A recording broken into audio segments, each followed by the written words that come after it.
तो अब हम लोगों को क्या देखना है, तो हमने अभी तक इसके क्या देखे, रिफॉर्म्स देखे, किसके, फिरोज शाह तुगलक के। तो फिरोज शाह तुगलक का रिफॉर्म हमने देख लिया कि इसने रेवेन्यू असेसमेंट को क्या किया, पूरी तरह से पूरे एरिया के रेवेन्यू को ख्वाजा हसन उद्दीन को करके क्या किया, एक पूरा एस्टिमेट बनवाया और उसको फिक्स कर दिया। साथ में इसने नए टैक्सेशन लाया जिसमें हमने देखा खरज, खम्स, जक़ात, जजिया जैसे न्यू सिस्टम लाया। और साथ में इसने क्या किया, कुछ नए तरह के सिक्के भी इंट्रोड्यूस किए जिसको आधा और बिच कहा गया। तो ये सब होने के बाद, तो ये क्या है, ये सब इसके फिरोज शाह तुगलक के क्या हैं, रिफॉर्म्स थे, जो काफ़ी अच्छे तरीके से इसने। फिरोज शाह तुगलक के रिफॉर्म्स के बाद अब हम लोग देखेंगे इसकी वेलफेयर एक्टिविटीज़। क्या देखेंगे, वेलफेयर एक्टिविटीज़। इसने कुछ जनता की भलाई के लिए काम किए थे। अच्छा राजा था, जनता की भलाई के लिए सोचा। अब उसमें इसकी अपनी भलाई थी कि जनता की थी, वो बात की डिस्कस है, लेकिन उससे पब्लिक को अगर फ़ायदा मिल रहा है तो अच्छी बात है। हाँ, तो लिखिएगा पहला पॉइंट, वेलफेयर एक्टिविटी में फर्स्ट पॉइंट लिखिए, फिरोज इस्टेब्लिश्ड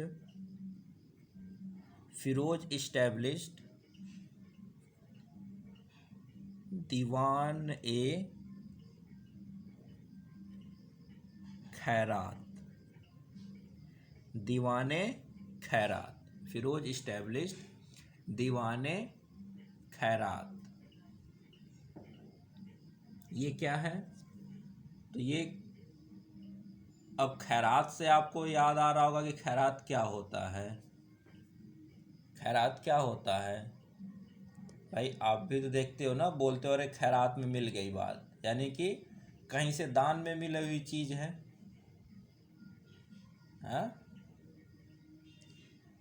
हाँ, तो खैरात का मतलब है, लिखिए, department for poor and needy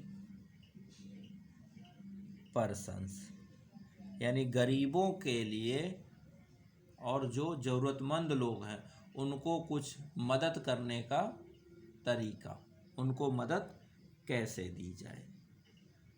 ठीक है, तो वो काम दीवाने खैरात देख रहा है। नेक्स्ट, एंड लिखिए,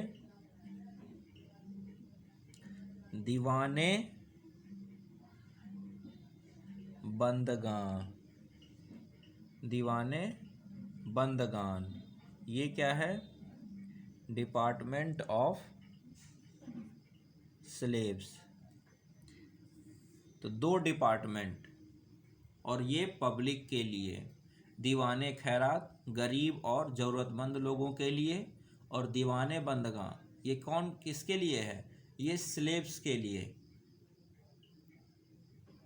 ये स्लेव्स के लिए, कि जो स्लेव जिन बहुत ज़्यादा जो मतलब इनकी स्थिति खराब है, या इसके जो खुद के स्लेव्स थे उन लोगों की बेहतरी के लिए। भाई सुल्तान के भी स्लेव्स थे, तो ये सब के लिए तो कुछ कर नहीं सकता, कुछ खास स्लेव जो होते थे उन्हीं के लिए, सब बाकी सबों की ज़िंदगी बहुत ही गरीबी में और बहुत ही मुफलिसी में बीतती थी, तो उनके लिए भी इसने कुछ काम किए।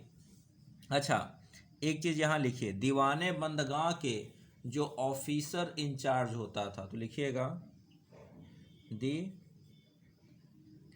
Officer in charge, the officer in charge was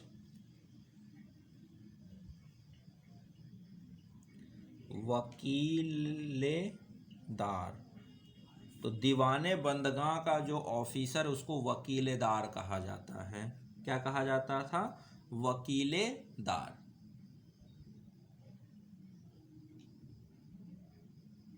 और ये लोग क्या करते थे, पूरे राज्य में जैसे जो सेना हार गई उसके भी सैनिक पकड़ लिए, और राजा के खुद के जो स्लेव्स हैं और बाकी जो स्लेव्स हैं उन सब को क्या करते थे, नौकरी देने का काम करते थे। वो कैसे होता था अभी आपको आगे के टॉपिक में पता चलेगा।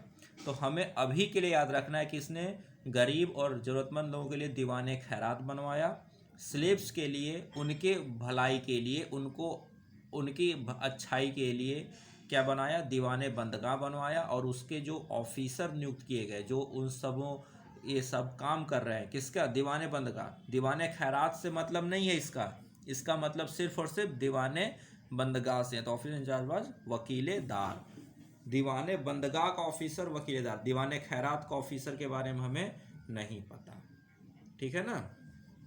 इसीलिए लाइन इसके साथ है, सिर्फ दीवाने बंदगाह का ऑफिसर, खैरात का ऑफिसर नहीं मालूम, ठीक है। नेक्स्ट पॉइंट लिखिए, he opens Darul Shifa, he opens Darul Shifa, ये क्या है, हॉस्पिटल और मैरिज ब्यूरो फॉर पुअर्स। तो कहीं पर दारुल सिफा का मीनिंग हॉस्पिटल लिखा हुआ आता है, कहीं पर दारुल सिफा का मीनिंग क्या लिखा हुआ आता है, मैरिज ब्यूरो लिखा हुआ आता है।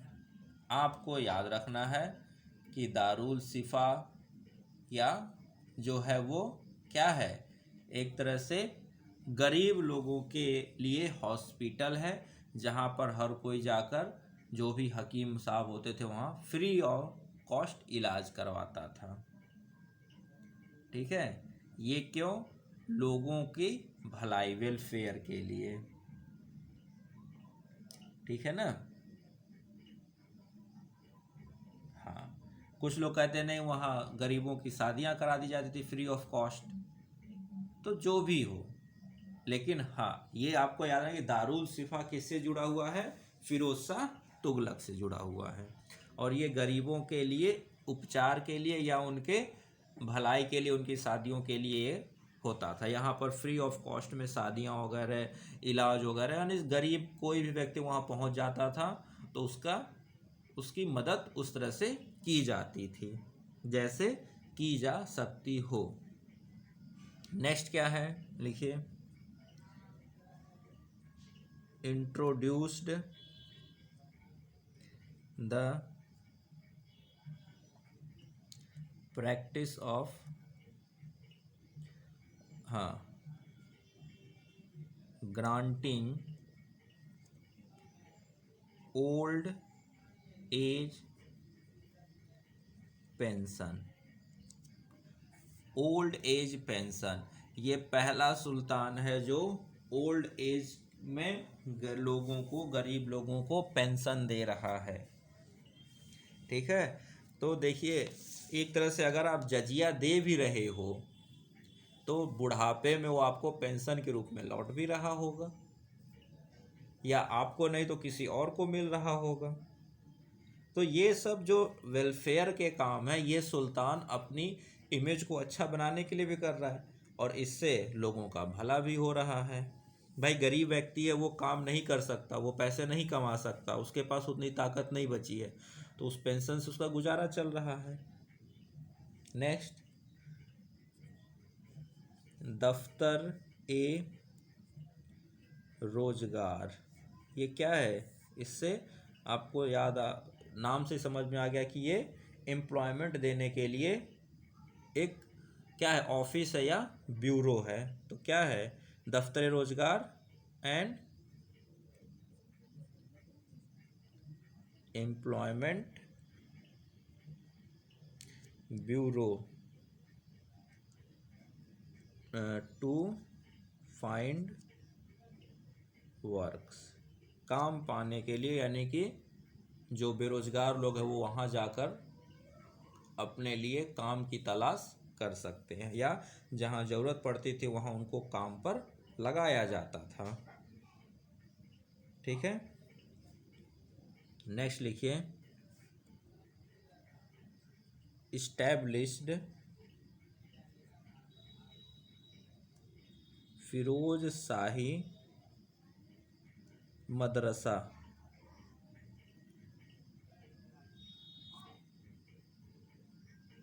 एंड ट्रांसफॉर्म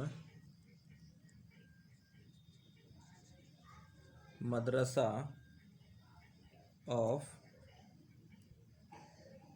शमसुद्दीन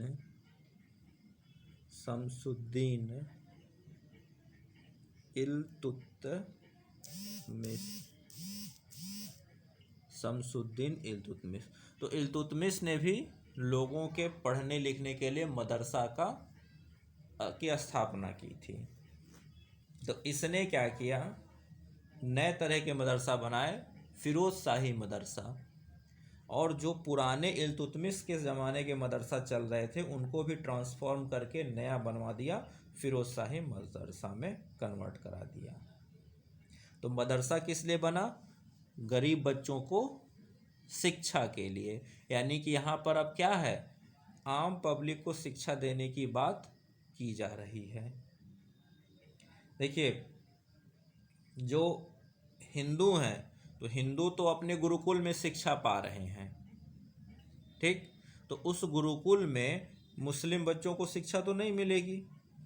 भाई मैं कब की बात कर रहा हूँ, दिल्ली सल्तनत, ये कब की बात है, 1300 या 1200 इस यानी कि 11th सेंचुरी की बात है। तो उस वक्त तो हर के धर्म के हिसाब से क्या थे, स्कूल बटे हुए थे। तो जो हिंदू थे उनका तो पहले से इंडिया में थे, तो उनके पास तो गुरुकुल थे। तो अब यहाँ जो मुस्लिम्स आ गए, तो इन मुस्लिमों के लिए अपनी शिक्षा की व्यवस्था तो करनी पड़ेगी ना, अपने बच्चों के लिए। आम जो मुस्लिम परिवार थे तो उनके लिए क्या बनाए गए, मदरसा बनवाए गए। तो देखिए, मदरसा जो होता है, जैसे हमारे हिंदुओं में क्या होते हैं, गुरुकुल होते हैं। तो गुरुकुल में क्या शिक्षा दी जाती है, गुरुकुल में जो शिक्षा दी जाती थी वही पुराण और क्या कहते हैं, उपनिषद, इन्हीं सब की शिक्षा दी जाती थी ना, यानी हमारे अपने धार्मिक ग्रंथों की शिक्षा दी जाती थी, वेदों की, धार्मिक ग्रंथों की शिक्षा दी जाती थी। तो ऐसे ही जो मुस्लिम्स हैं उनके जो इस मदरसा हैं उसमें उनके धर्म ग्रंथों की शिक्षा दी जाती है। और उसमें क्या है, तो उनका धर्म ग्रंथ कुरान है तो उसमें कुरान की पढ़ाई कराई जाती है। हमारे धर्म ग्रंथ वेद हैं, गीता है, रामायण है, महाभारत है, उपनिषद हैं, तो सबको पढ़ाया जाता है। उनके पास जो उनके धर्म ग्रंथ है उनकी पढ़ाई कराई जाती है। तो लोग कहते हैं कि मदरसे में सिर्फ धार्मिक शिक्षा दी जाती है। अरे भाई, तो हमारे गुरुकुल में भी तो सिर्फ धार्मिक शिक्षा दी जाती थी, लेकिन हमने अब क्या किया, समय के साथ बदल गए, वो अभी तक अपने उतना बदलाव नहीं किए हैं, तो अभी भी उनके पास मदरसे हैं। हमारे पास हमारे गुरुकुल अब कैसे बन गए, हाई फाई कन्वर्टेड स्कूल्स में, इंग्लिश मीडियम स्कूल में कन्वर्ट हो गए। ठीक है, और ऐसा भी नहीं कि सारे मुस्लिम्स मदरसे में शिक्षा लेते हैं। बहुत से मुस्लिम्स हैं जो आज हाई फाई बड़े बड़े एजुकेशनल इंस्टीट्यूट्स में पढ़ भी रहे हैं। और एग्जांपल देखें तो अलीगढ़ मुस्लिम यूनिवर्सिटी, जामिया मिलिया इस्लामिया है, और ना जाने कितने हैं। ठीक है, तो लेकिन हाँ, मदरसा जो है, मदरसा क्या है, ये उनके अपने रिलीजियस स्कूल्स हैं, किसके, मुस्लिम्स के। समझ में आ रही बात। नेक्स्ट पॉइंट लिखिए, इस्टेब्लिश्ड मेनी सराय। सराय का मतलब क्या हुआ, रेस्ट हाउसेज, रेस्ट हाउसेज। हाँ, सराय, जैसे आपने नाम सुना होगा मुगल सराय, तो मुगल सराय क्या, मुगलों के द्वारा बनाया गया एक रेस्ट हाउस था। ऐसे और भी कई हैं। तो ये सराय क्या होते थे, जैसे पहले आप बाई रोड यानी कि पैदल ही घोड़े, गधे और जो बैलगाड़ियाँ, इसी के थ्रू लोग ट्रैवलिंग करते थे। व्यापारी इन्हीं के थ्रू दूर दूर अपने माल को, अपने सामान को ले जाकर बेचा करते थे। तो इसने क्या करा कि देखा कि बहुत दूर दूर तक जब है तो लोगों को क्या ओपन एयर के नीचे यानी खुले आसमान नीचे अपना टेंट लगाकर रहना पड़ रहा है, और वहाँ पर क्या है लूट की और बाकी चीज़ों की समस्या है। तो उन सबों से बचने के लिए इसने क्या बना दिए, सराय बना दिए जगह जगह, थोड़ी थोड़ी दूर पर। उससे क्या हुआ, जैसे मान लीजिए बारिश आ गई, मौसम खराब हो गया या रात हो गई, तो जो व्यापारी हैं, जो राहगीर हैं, जो ट्रैवलर हैं, वो क्या है वहाँ पर अपनी रात गुजार सकते हैं। वहाँ पर सुरक्षा की व्यवस्था कर दी गई, सैनिक लगा दिए गए ताकि उनके साथ लूटपाट ना हो सके। तो ये क्या है, और कुछ लोग जो बेघर हैं, जिनको रहने के लिए कोई साधन नहीं है, वो लोग भी आकर उस रात अब उन सरायों में बिता रहे हैं।